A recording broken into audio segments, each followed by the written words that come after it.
Mardi 8 février 2022, bonjour à tous, bonjour à toutes. Bienvenue sur Malikunafoni Web TV, c'est donc l'heure de votre flash d'information.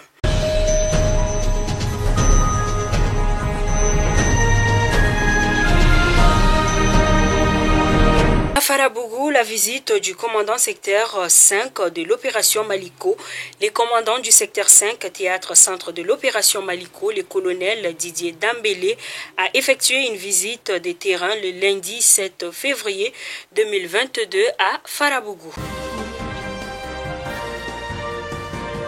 Mahmoud Ould Mohamed, ministre de l'Industrie et du Commerce, a convoqué jeudi 30 janvier dernier dans les locaux de son département le Conseil national des prix afin de trouver une solution aux questions posées durant la rencontre.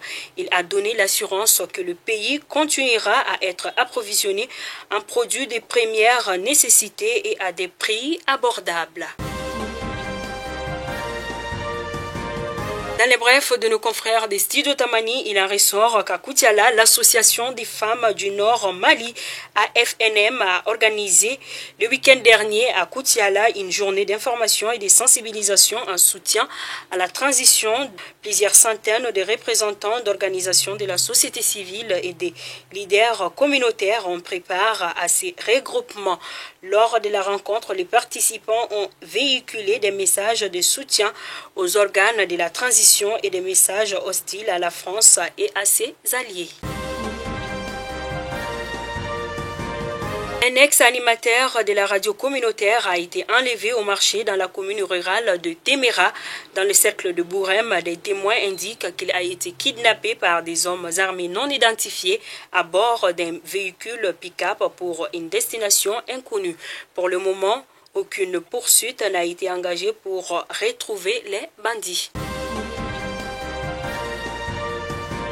Le centre de santé communautaire du village de Ténéni dans le cercle des Sangs a été inauguré samedi dernier. L'infrastructure est composée d'une salle de soins, des salles d'hospitalisation, une salle d'accouchement, une salle de réunion, une maison pour le médecin et les gardiens et des latrines. D'un coût de plus de 120 millions de francs CFA, l'infrastructure a été totalement financée par les villageois et les ressortissants du village. Le maire a indiqué que le CSCOM va rapprocher les soins aux populations qui parcouraient au moins 12 km pour se soigner. À présent, les actualités hors de nos frontières, nous partons au Burkina Faso où le procès sur l'assassinat de Thomas Sankara, le parquet militaire, a recu ce mardi 30 années de prison ferme contre l'ancien président Blaise Compaoré, jugé en son absence.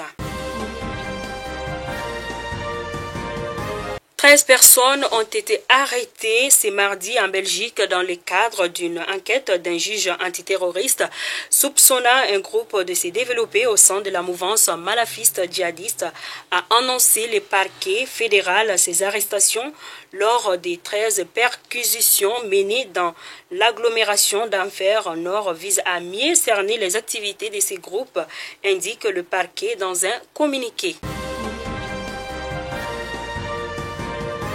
Fidèles abonnés de Malikunafoni, c'est donc tout pour votre flash d'information. Je vous donne rendez-vous pour un prochain numéro. Mais avant de vous quitter, nous vous remercions encore une fois pour votre fidélité, vous qui nous suivez à l'intérieur du pays ainsi qu'à l'extérieur. Nous vous disons merci et nous vous invitons à partager nos flashs d'information. Merci à tous et portez-vous bien. Merci.